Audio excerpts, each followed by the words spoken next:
आज का जो हमारा टॉपिक रहेगा वो रहेगा ब्लड। तो आज हम ब्लड के बारे में पढ़ेंगे।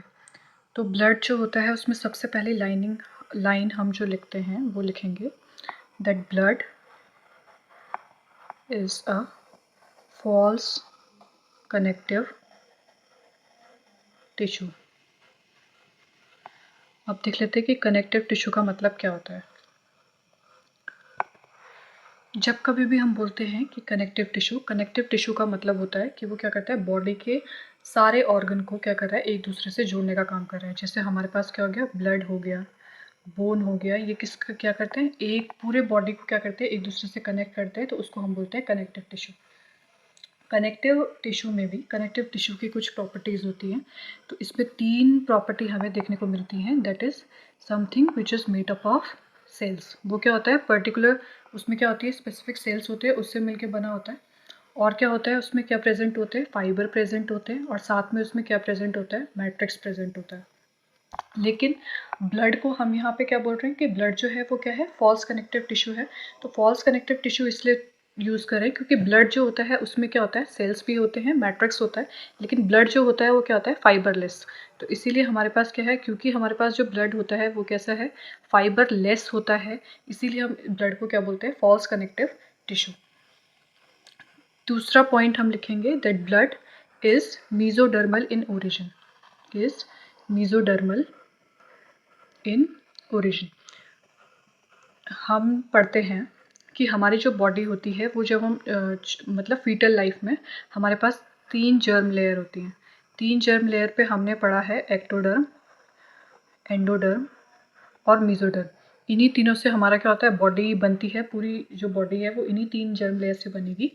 तो हमारा जो ब्लड होता है वो कैसा होता है, मीजोडर्मल होता है ओरिजिन में, यानी कि किससे मिलकर बना है, मीजोडर्म से बना है कौन, ब्लड। ब्लड का जो वॉल्यूम है किसमें, नॉर्मल हेल्दी अडल्ट में वो है 5 to 6 लीटर, और फीमेल में थोड़ा बहुत क्या करने को मिलेगा, 500 ml, इतना तक क्या होगा, कम देखने को मिलेगा।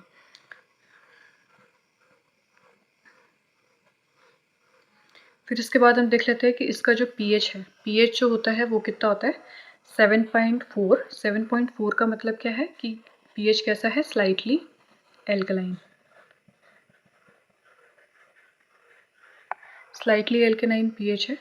स्टडी ऑफ ब्लड, ब्लड की स्टडी को हम बोलते हैं हीमेटोलॉजी। क्या बोलते हैं, हीमेटोलॉजी। और जो ब्लड के formation process of blood formation के प्रोसेस को हम बोलते हैं हीमोपोएसिस। क्या बोलते हैं, हीमोपोएसिस।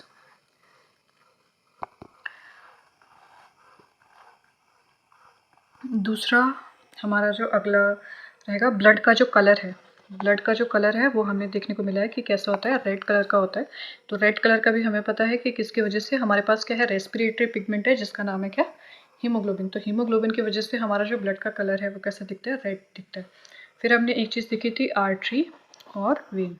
तो हमने कहा आर्टरी में जो ब्लड होता है वो कैसा ब्लड होता है, ऑक्सीजनेटेड ब्लड होता है। तो ऑक्सीजनेटेड ब्लड का मतलब है कि उसमें क्या है, ऑक्सीजन रिच ब्लड है, उसमें ऑक्सीजन का जो पार्शियल प्रेशर है वो ज़्यादा है। वेन में ब्लड होता है डीऑक्सीजनेटेड ब्लड। डीऑक्सीजनेटेड ब्लड का जो होता है उसमें क्या है, ऑक्सीजन का अमाउंट क्या है, कम है। तो कहने ऑक्सीजनेटेड ब्लड जो होता है, जो आर्टरीज में जो ब्लड होता है वो कैसा रहता है, ब्राइट रेड कलर का देखने को मिलता है। और यहाँ पे क्या है, डीऑक्सीजनेटेड ब्लड जो होता है, बुक्स में भी क्या रहता है, जब कभी भी डायग्राम बना होता है तो उसको ब्लू से शो करते हैं, क्योंकि उसमें क्या होता है, पूरा पूरा ब्लड जो है वो पूरा ब्लू नहीं है, लेकिन क्या है, उसमें थोड़ा सा ब्लू टिंच है, तो इसीलिए उसको क्या बोलते हैं, पर्पलिश रेड है। तो पर्पलिश रेड होने की वजह से हम उससे हमेशा किससे ड्रॉ करते हैं, ब्लू मार्कर, ये जो भी है ब्लू कलर से ड्रॉ करते हैं। तो आर्टरी में जो कलर होगा वो क्या होगा, ब्राइट रेड, और वेन में जो होगा वो कैसा होगा, पर्पलिश रेड। तो रेड कलर किसकी वजह से होता है, हीमोग्लोबिन की वजह से होता है। अब हम देखेंगे composition of blood.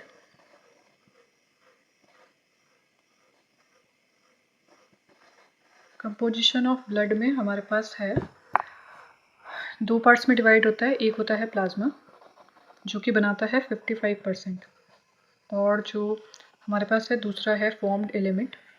Formed element को ही हम क्या बोल सकते हैं, ब्लड सेल्स बोल सकते हैं, या हम बोल सकते हैं कि यही क्या होते हैं, ब्लड कॉर्पस्कल्स होते हैं। तो जो बनाते हैं 45% बनाते हैं। तो प्लाज्मा को भी हम अलग से देखेंगे और किसको, फॉर्म्ड एलिमेंट को भी हम अलग से देखेंगे। सबसे पहले बात करेंगे प्लाज्मा के बारे में। तो देखो प्लाज्मा जो है, प्लाज्मा हमने कहा कि वो क्या बनाता है, 55% बनाता है प्लाज्मा। और साथ में हमने बोला कि जो हमारा प्लाज्मा है उसमें 90 to 92% जो होता है वो किससे मिलकर बना होता है, वाटर से। 7 to 8% बना होता है हमारे प्लाज्मा प्रोटीन से, और 1 to 2% उसमें क्या देखने को मिलते हैं, अदर इनऑर्गेनिक सब्सटेंस। और कुछ इसमें क्या देखने को मिलेगा, इसमें आपको प्लाज्मा में वेस्ट प्रोडक्ट भी देखने को मिलेंगे, और जो एब्जॉर्ब फूड मटेरियल है वो भी किस में देखने को मिलेगा, प्लाज्मा में। एब्जॉर्ब्ड फूड मटेरियल वो भी किस में देखने को मिलेगा, प्लाज्मा में देखने को मिलेगा। और हमारा जो फॉर्म्ड एलिमेंट वाला पार्ट है जिसमें हम ब्लड सेल्स की बात कर रहे थे, तो ब्लड सेल्स में हमारे पास 3 तरीके के होते हैं। एक होता है आरबीसी, डब्ल्यूबीसी यानी कि एरिथ्रोसाइट, ये ल्यूकोसाइट, और हमारे पास क्या होता है, प्लेटलेट होता है। तो प्लेटलेट का मतलब है थ्रोम्बोसाइट, और डब्ल्यूबीसी का मतलब ल्यूकोसाइट, और हमारे पास आरबीसी जो है वो किसके लिए, उसका नाम है एरिथ्रोसाइट। तो इनको हम अलग अलग तरीके से देखेंगे।